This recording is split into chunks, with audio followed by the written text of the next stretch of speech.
3A sectional 27, Belmont 7-2 at Mechanical 6-3. You got Norwell against Concordia. You got Peru at 8-1 on the bottom half at Yorktown in round 1, and then Luers at Northwestern. I mean, Northwestern is like backside of Kokomo.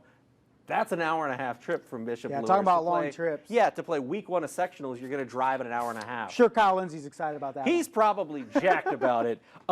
If you're Luers, what do you do to, A, focus on this week, B, get ready for Peru, and C, ultimately, I mean, their goal is to win a state championship every year at Bishop Luers. How do they go about doing that starting with week 1 of the postseason?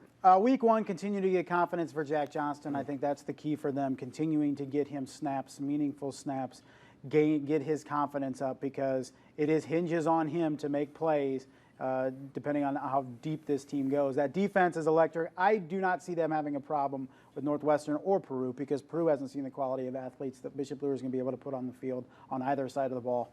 So maybe you're looking at another Luers Concordia final or Belmont there, sitting there. I think that's going to be the likely sectional final in my mind. But, you know, Luers, they just do such a great job of getting Austin Mack the ball in a bunch of different situations. Now, they just need, best case is if they can put Jack Johnston back there consistently instead of doing the Wildcat and rely on him to make plays. And I think he's made enough plays thus far, just needs to cut down the turnovers a little bit.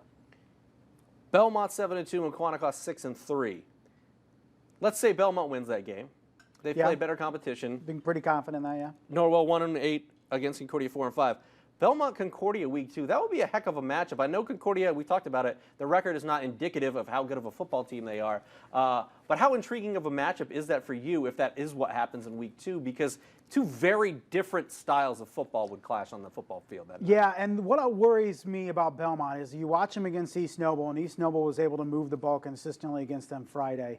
And Concordia, in my mind, has a better offense than East Noble in terms of balance. Really? In my opinion, yes. I think Concordia can put up a lot of points. That's an interesting take. I like it, though. But Concordia can put up a lot of points, and the worry that I have at Belmont is if they cannot slow down that offense, I don't think they have enough offensive firepower to hang with Concordia.